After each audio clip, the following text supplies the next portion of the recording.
Have you ever felt like there are these hidden truths sort of lurking just beneath the surface of everyday life, maybe waiting to be unearthed? Hmm. Or perhaps you've embarked on a journey of self-discovery that felt almost mythical, like a plunge into the unknown depths of your own psyche. Yeah, that feeling of something deeper going on. Exactly. Today, we're embarking on just such a journey. We're diving deep into one of the most enigmatic and profoundly personal explorations in modern psychological history. Hmm. Carl Jung's legendary Red Book. Ah, the Red Book. It's quite something. It really is. Okay, let's unpack this. What exactly is this mysterious, monumental book? Why has it captivated scholars, artists, and, well, curious minds for so long? Right. And maybe most importantly, what profound insights does it offer us today? Especially, for those of us trying to become more well-informed without just drowning in data. It's a truly fascinating place to start, actually, because for a very long time, the Red Book existed more as this academic whisper, almost. Legend, yeah. Exactly. A cryptic legend rather than something you could actually, see or read easily.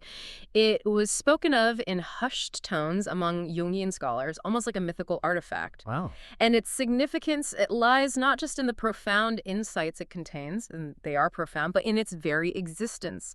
It's this raw, unfiltered, and intensely personal psychological odyssey. Undertaken by Carl Jung himself, The man himself. arguably the 20th century's most influential and certainly one of its most, let's say, enigmatic thinkers.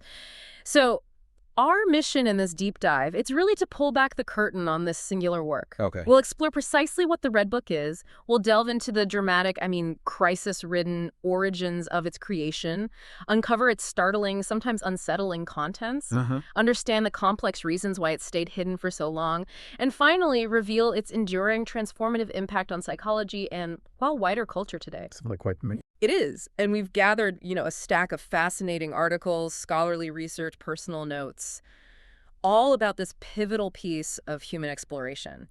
The goal is to give you a real shortcut to understanding its unparalleled depth. Okay, let's start with the object itself. Let's ground ourselves in the physical reality of the Red Book, because I think to truly appreciate it, you almost have to picture it first. That's a great starting point. It's physically impressive. It really is. This isn't just any old manuscript. It's monumental, almost imposing, actually.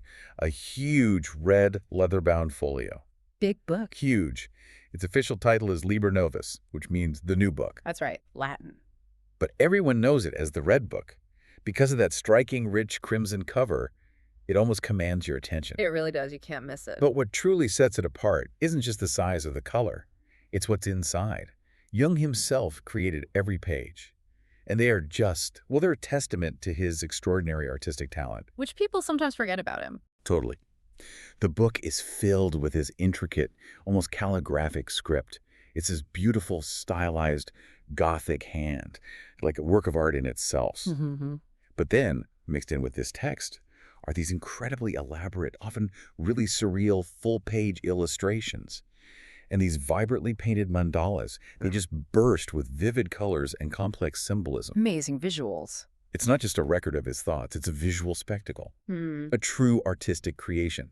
It looks like something out of an ancient mystical tradition, Maybe like a medieval illuminated manuscript or some kind of alchemical treatise. That's a perfect comparison. The Yeah. level of detail is astonishing. And Jung himself, he considered its content to contain his most important results. That's a direct quote. It's a direct, unvarnished record of his personal journey.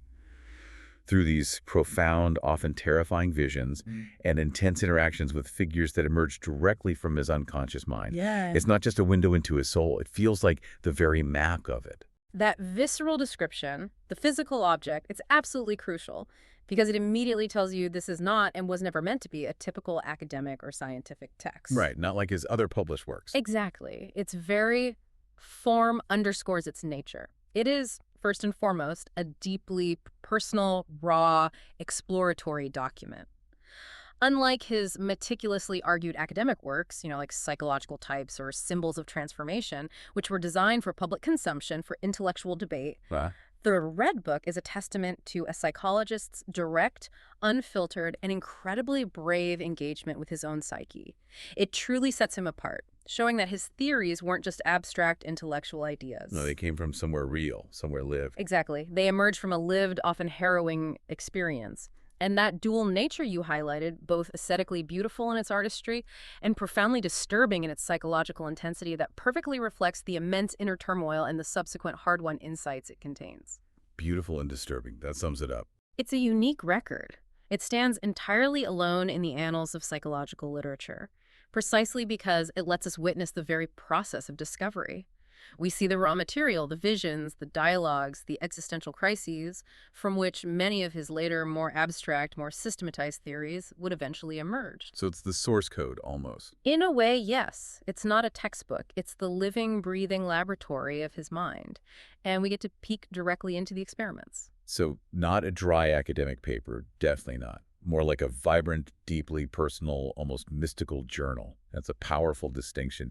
And it kind of shifts your whole perspective on how Jung developed his ideas, doesn't it? It absolutely does. It almost makes you feel like you're holding a piece of his actual essence when you see images of it. Precisely. It's the raw, unedited, often chaotic journey that informed the polished theories. It gives us this unprecedented look at the human experience of forging new psychological territory. Okay, so to really get the significance of the Red Book, this monumental undertaking, we need to journey back to this dramatic, even kind of cataclysmic period in Jung's life that directly led to its creation. Right. The context is key here. Because this wasn't some calm, detached, scholarly project he decided to do. We're talking of the years immediately following his intense professional and deeply personal break with Sigmund Freud. The big split. The big one, yeah. Around 1913. And this wasn't just, a disagreement over theory. It was a profound rupture with his mentor, the figure who had largely shaped his early career. It left Jung feeling professionally adrift, personally disoriented, questioning the very foundations of his work, his identity. Imagine that feeling. Total isolation almost. He described this period himself as a descent into the underworld, an almost mythological plunge into chaos. Imagine the intellectual void, the emotional void, the sense of isolation after such a public and, bitter split. It must have been shattering. But for Jung, this wasn't just a breakdown, or at least not just a pathological one. He framed it as a deliberate, self-imposed psychological experiment, a profound, courageous confrontation with the unconscious. He chose to go into it. Exactly. He allowed himself to enter what he later called a creative illness, purposefully pushing the boundaries of his own psyche. He started this really intense period around 1913, and the most concentrated writing and illustrating of the Red Book happened between 1914 and 1918. During the First World War. Right, during the darkest days of World War I. Yeah. A period of global upheaval that kind of eerily mirrored his own internal chaos. He kept refining it, working on it until 1930, but those initial years, they were the real crucible. That context of personal and global crisis is absolutely vital. It's crucial because it was during this intensely challenging period that Jung developed and extensively used what he called active imagination. Active imagination. Okay, what exactly is that? Well, it wasn't passive daydreaming, and it wasn't just interpreting dreams he'd already had. Active imagination was this groundbreaking active technique Jung developed to consciously engage with and explore the unconscious mind, to actively invite and interact with its manifestations. So how did he actually do it? He would deliberately enter altered states of consciousness, not through drugs or anything like that, but through intense focus, meditation, or sometimes by just allowing his mind to wander, but with a specific intention. Okay. He might focus on an image that just spontaneously popped up or a dream fragment, and then he would actively engage with it. He'd allow these internal images, visions, dialogues to emerge, and then this is the key part. Instead of just observing them, he would converse with these internal figures, ask them questions, allow the unconscious to manifest almost as if it were an objective reality. Like talking to characters in his own head. Exactly, but treating them as real, autonomous psychic entities. He meticulously documented these experiences, treating them as vital interactions. He drew them, he wrote down the dialogues, almost like an internal ethnographer studying a hidden tribe within himself. Wow. So, for example, he might visualize himself walking into a landscape, maybe seeing a figure, and then he'd initiate a conversation. Who are you? Why are you here? What do you represent? That sounds intense and maybe a bit risky. Oh, absolutely. This wasn't a gentle process at all. Jung experienced immense personal ups and downs during this period, profound emotional and psychological swings. He talked about carrying the burden of the prophet, feeling overwhelmed by the sheer flood of unconscious material, and the immense responsibility of understanding it, integrating it without frankly losing his sanity. Yeah, the burden of the prophet, that says a lot. It does, but this deeply personal, often agonizing process of navigating his inner world, of deliberately encountering what felt like a chaotic universe inside himself, this laid the essential groundwork for his entire future theoretical framework. So the big ideas came from this. Directly. Yeah. His groundbreaking concepts. The collective unconscious, archetypes, individuation. He literally built his psychological system, his deep understanding of the human psyche, out of this intense, lived, and often terrifying inner experience.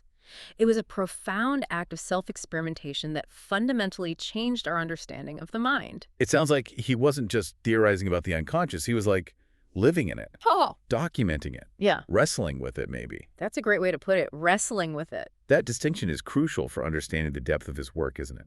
It makes you wonder how much courage that must have taken to willingly dive into the unknown depths of your own mind like that, especially when, the prevailing scientific thought of the time might have just dismissed it as, well, madness. Absolutely. What was his measure, or maybe his guardrail, against simply losing himself in delusion during this process? How did he stay anchored? That's a fascinating and really crucial question, because it gets right to the heart of what differentiated Jung's experience from, say, psychosis.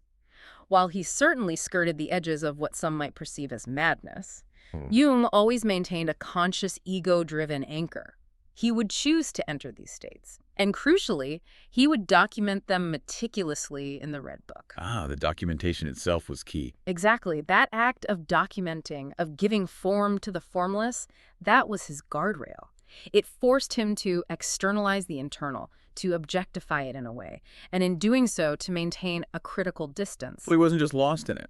No, he wasn't lost in the visions. He was interacting with them, almost like a scientist observing and recording a complex phenomenon. He treated these internal figures and landscapes as objective psychic realities, not just subjective fantasies, but he understood they were internal. Right. Internal realities. Yes. This allowed for a true dialogue and discovery, not just a passive surrender to hallucination. He believed that the unconscious, while vast and powerful, was ultimately purposeful. And by engaging with it consciously, one could extract profound meaning and integrate it into one's conscious life rather than being overwhelmed by it. It took immense courage, yes, but also immense intellectual discipline. And what a journey it must have been. As he went deeper, Jung encountered this truly fascinating, often challenging cast of characters and experienced these incredible visions that just populate the pages of the Red Book. A whole inner world. Totally. And these weren't just random fantasies. They became crucial guides for him, teachers, even adversaries sometimes, pushing him to new psychological and spiritual frontiers. For instance, he frequently interacted with figures like Philemon. Philemon emerged as Jung's wise spiritual guide. Imagine having a character from your own psyche appear as this profound mentor, an ancient, almost mystical figure, with kingfisher's wings and a bull's horns, apparently. Quite an image. Right. Offering not just advice, but direct confrontation sometimes, profound lessons. Then there was also Salome, a blind girl, often accompanied by a large black serpent. She represented an aspect of his anima, guiding him through this desolate inner landscape. The feminine aspect. Yes. And then there was Elijah, a prophet-like figure who often appeared with Salome. These figures, they served as personifications of various unconscious elements, almost like a Greek chorus, or maybe a cast in a profound interplay, debating with him, challenging him, helping him confront the deepest questions, spiritual, philosophical, psychological, about good and evil, life and death, meaning, chaos. City stuff. Really heavy. And an early, incredibly significant outcome of these Red Book experiences was a short, kind of enigmatic Gnostic text that Jung privately published in 1916. It was called The Seven Sermons to the Dead. Yes, the sermons. What's particularly intriguing is how he published it anonymously. He attributed it to a fictional ancient Gnostic teacher, Basilides of Alexandria. Hiding the source. Exactly. That choice itself tells you a lot about the nature of the material and his apprehension, about revealing its true, intensely personal source at the time. These sermons were essentially this urgent, distilled message from the inner world he was exploring, kind of preview of the radical insights he was gaining. What's truly fascinating here, though, is how these seemingly personal, sometimes frankly bizarre visions, those intense dialogues with Philemon, the unsettling encounters with Salome and Elijah, how they developed into the universal concepts that underpin modern analytical psychology. Right. How did the personal become universal theory? The Red Book truly became the crucible for Jung's major psychological theories. It's where the raw experience material was forged into concrete, understandable concepts. All right. For example, the idea of the collective unconscious, this notion that humanity shares an inherited reservoir of experiences, images, patterns from our ancestral past, that didn't just come to Jung through abstract reasoning. No. It emerged directly from his encounters with these archetypal figures and the universal symbols that just flooded his consciousness during this period. Philemon, for instance, wasn't just Jung's personal fantasy. He was an embodiment of the wise old man archetype, a primordial image of knowledge and authority that you find across cultures. Oh, okay. I see. Similarly, Salome, with her blindness and her connection to the serpent, could be understood as an aspect of the feminine principle in the male unconscious, which Jung experienced not as some dry theoretical construct, but as a living, challenging presence. Wow. And the entire process of self-discovery and integration of these unconscious elements, the process he called individuation. It's not just described in the book, it is vividly recorded as it happened. And you see it unfold. You see it unfold. It's a raw blueprint of psychic transformation, a journey towards psychological wholeness where one consciously integrates the disparate parts of the psyche, the conscious ego, with the vast, often contradictory resources of the unconscious. It's the journey itself laid bare. Exactly. And beyond just psychological theory, the Red Book records Jung's deeply personal quest for meaning and spiritual truth, moving far beyond conventional religious dogma to find a direct experiential connection to the divine or the transcendent, whatever you want to call it. It was searching. He was grappling with a profound crisis of meaning. And these internal figures offered him a new kind of spiritual compass. He famously noted that we also live in our dreams. We do not live only by day. I love that quote. It's powerful, isn't it? It connects the book's exploration of the unconscious directly to our daily lives. It emphasizes that our inner world is as real, as impactful, and as much a source of knowledge as our external reality. It suggests that paying attention to these internal experiences, like the ones meticulously documented in the Red Book, isn't just for, the psychologically disturbed. It's fundamental for anyone seeking a deeper, more comprehensive understanding of themselves and the world around them. It's really a foundational text for anyone interested in the human psyche's capacity for growth, meaning-making, and navigating the profound complexities of existence. So these internal journeys weren't just personal hallucinations. They were literally the bedrock upon which he built an entire system for understanding the human mind, which has influenced countless people since. That's right, the very foundation. The fact that he saw these internal figures as distinct entities capable of guiding him rather than just mere projections of himself, that really highlights the depth of his commitment to this whole process. It sounds like he almost had to invent a new way of engaging with himself just to make sense of what was happening. Absolutely. He had to invent a methodology, active imagination, to navigate and extract meaning from what he termed the objective psyche, those deeper universal layers of the unconscious. The objective psyche. Yes. He truly believed these figures were autonomous psychic entities, not merely products of his ego. And that perspective was crucial because it allowed for a true dialogue, a real discovery. It prevented him from simply projecting his conscious desires or fears onto them. Right. Kept it honest. It kept it honest. It was a rigorous, often terrifying process of listening and responding to the inner voice, which he considered to be the voice of a deeper, wiser self. It was a radical approach, especially for a scientist of his time. Okay, so given how profoundly important the Red Book obviously was to Jung's personal and intellectual development, literally shaping the theories that would make him world-renowned, it brings up an immediate and, frankly, pressing question. Yeah, the big one. Why? Why did he keep it hidden for so long? For decades, this monumental work, so crucial to his ideas, remained explicitly private, locked away in his personal safe, seen only by a tiny handful of trusted individuals. Incredible, isn't it? It seems almost contradictory that someone would create such an incredible, visually stunning, intellectually groundbreaking work, and then deliberately shield it from the public eye for, half a century? What was really at stake for him? It does seem contradictory at first glance, yeah. But when you delve into Jung's motivations, they become remarkably clear. And they tell us a great deal about the scientific and societal climate of the early 20th century. Okay. Jung himself was acutely aware of the intensely personal, visionary, and, let's be honest, at times, unsettling nature of the Red Book's contents. His primary overwhelming fear was that if the public, or maybe more critically, his professional peers in the very new field of psychology, or to see this deeply subjective, often esoteric work, he would be completely misunderstood, ridiculed, or even labeled as insane. Wow, that was a real fear. A very real fear. Imagine the intellectual landscape back then, early 20th century. Psychology was desperately striving to establish itself as a legitimate scientific discipline, trying to move beyond older, more mystical interpretations of the mind. Right, trying to be taken seriously. Exactly. Jung was already pushing boundaries with his ideas on the unconscious.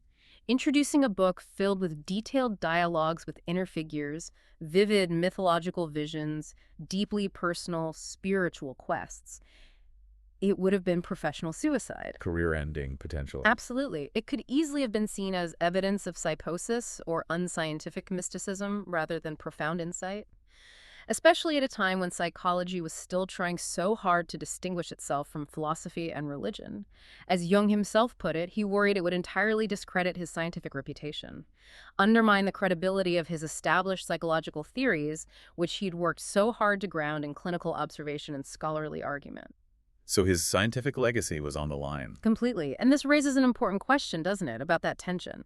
The profound tension between genuine, groundbreaking, personal visionary experience and the absolute necessity of public scientific acceptance, particularly when the science itself is still finding its feet. That's a really interesting tension.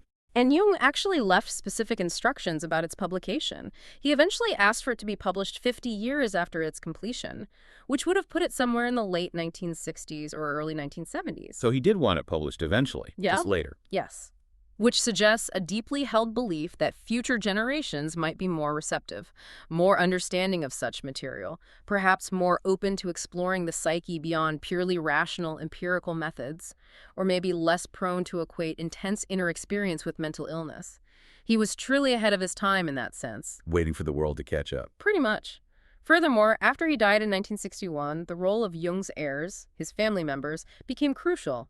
They meticulously maintained its privacy for many, many years, resisting publication for decades. Why did they hold back for so long?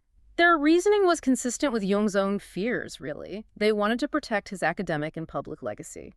They feared that releasing such a raw, intensely personal, potentially controversial document could tarnish his reputation, maybe obscure his wider contributions to psychology. Protecting the legacy. They were the custodians of his intellectual heritage, you see, and their caution stemmed from a deeply felt responsibility to preserve his standing in history. It was a protective measure, both on Jung's part initially, and then by his family, to ensure his wider, maybe more scientifically palatable contributions were taken seriously first. So it wasn't just his own fear, but a family legacy to protect. Almost like a generational burden of safeguarding this profound secret. That adds another layer of complexity to its history, doesn't it? It really does. It highlights that incredibly delicate balance between groundbreaking personal experience and the need for academic credibility.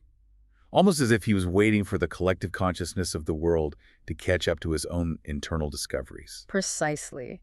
He understood the profound, even revolutionary nature of what he had uncovered. And he recognized that the collective consciousness of his time might simply not be ready for it. He foresaw that such a work, if it came out too early, could just be dismissed as the ravings of a madman, rather than the deep insights of a genius. He was waiting, perhaps, for a time when the broader culture might have a more nuanced understanding of the unconscious and how it works. Okay, so after all those decades of carefully guarded secrecy, the eventual release of the Red Book must have been a monumental event in the world of psychology, and probably beyond. Oh, it was huge. But it wasn't an easy task to actually bring it to light, was it? Not at all. A long road. It required these tireless, decades-long efforts of dedicated scholars. Notably, the British editor and Jung scholar Sonu Shamdasani. Shamdasani played a key role, yes. He, among others, really championed its release, working for years just to gain the necessary access from Jung's heirs, then painstakingly translating Jung's often obscure German and Latin texts. and meticulously annotating the complex symbolism within his pages. I mean, this wasn't just a simple editing job. No, it was far more than that. It sounds like an archaeological excavation of the mind. That's a good way to describe it, a psychic excavation. Then finally, 2009, W. Norton and Company Ltd. publishes the Red Book. Can you just imagine the buzz, the anticipation that had built up around this legendary manuscript for so many years? The buildup was immense. Its release was a truly major cultural and academic event, akin to discovering a lost ancient text, or maybe a hidden masterpiece by a famous artist. It sent ripples through psychological, artistic, philosophical communities worldwide, instantly became a bestseller, a subject of intense discussion, debate. The release was, and I'm not exaggerating here, transformative. Its publication allowed for a much deeper, more nuanced, and frankly more complete understanding of Jung's entire body of work. It filled in the gaps. Exactly. For decades, Jungian scholars had tried to understand the origins of his core theories, collective unconscious, archetypes, individuation. But without the Red Book, they were missing the foundational experiential source material. The why behind the what. Precisely. It revealed that his theories weren't merely intellectual constructs or purely based on observing his patients. They emerged directly from this direct, lived, often painful encounter with his own unconscious. It showed the human, deeply personal source of his analytical psychology. Made it more real. Absolutely. Yeah. For instance, concepts like the shadow or the anima animus, which were sometimes a bit difficult for students to grasp just in their abstract form. Now they had vivid, sometimes terrifying, sometimes beautiful manifestations within Jung's own documented journey, making their reality kind of undeniable. You can see them in action. You could see them in action. And beyond the academic sphere, the sheer physical presence and artistic magnificence of the book itself garnered huge public attention. There were these significant, highly acclaimed exhibitions of the Red Book, notably at the Library of Congress in Washington, D.C. I remember hearing about that one. And the Rubin Museum of Himalayan Art in New York. These exhibitions were crucial because they allowed a much wider public audience, people often with no prior knowledge of Jung, to witness the book's unique visual and textual elements firsthand. So people could actually see it. Yes. It wasn't just about reading Jung's words. It was about experiencing his art, his intricate calligraphy, the profound aesthetic of his internal journey.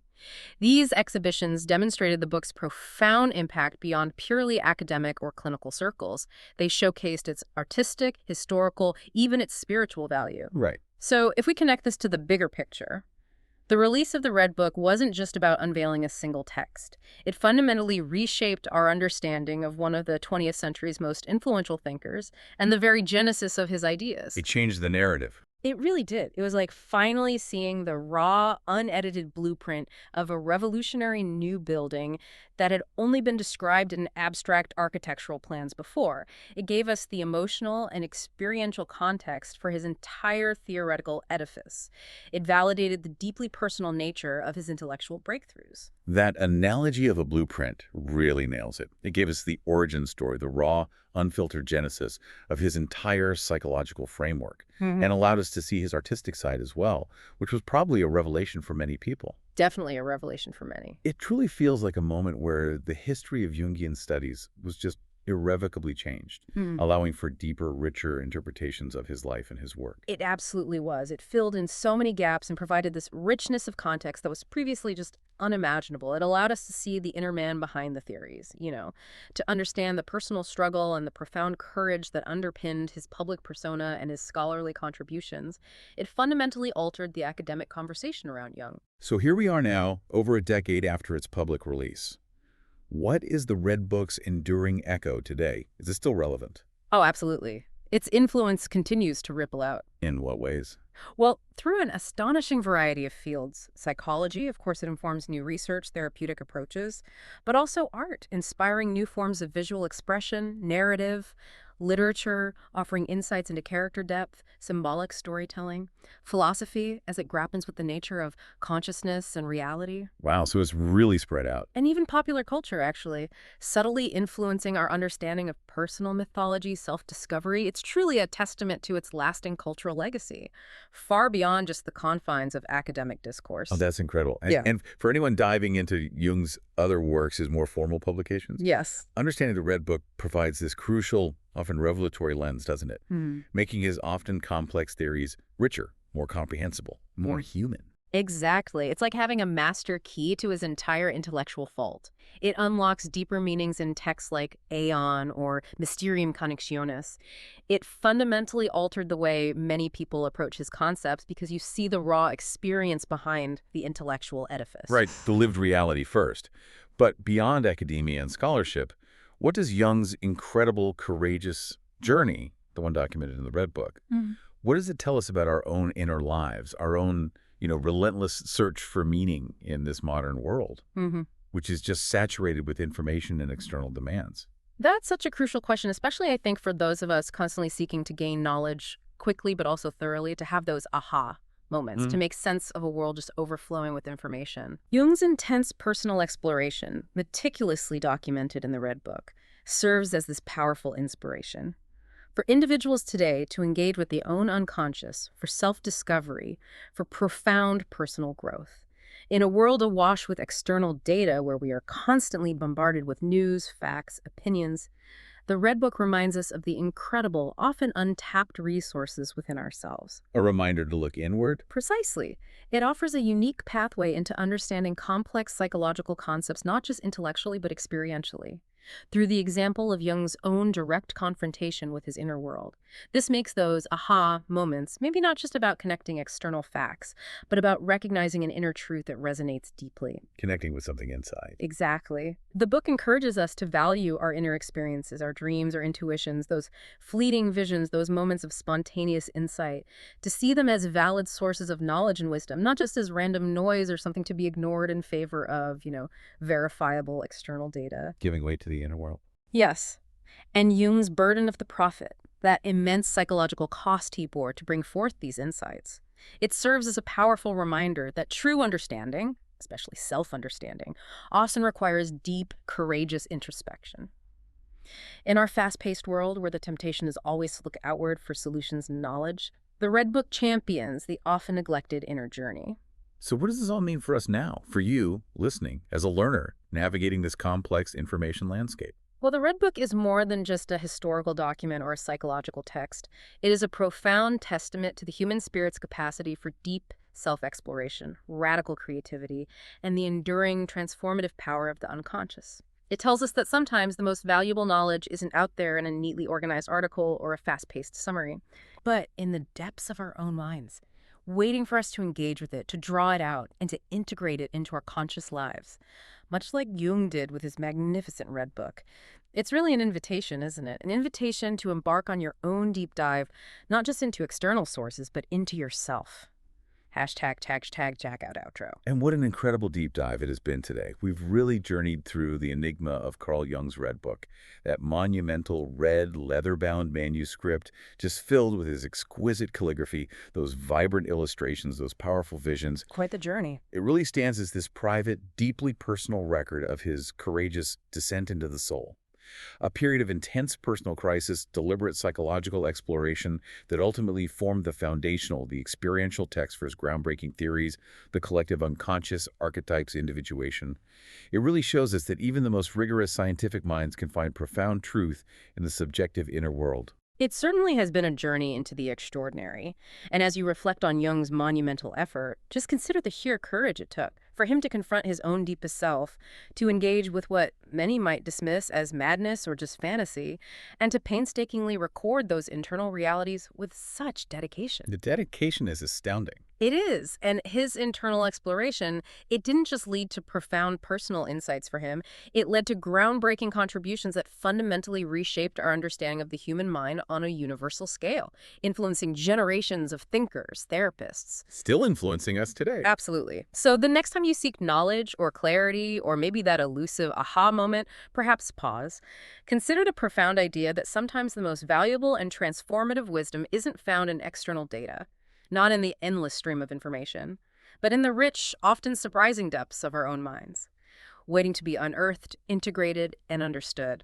Much like Jung did with his magnificent Red Book, what inner truths are waiting for you to discover?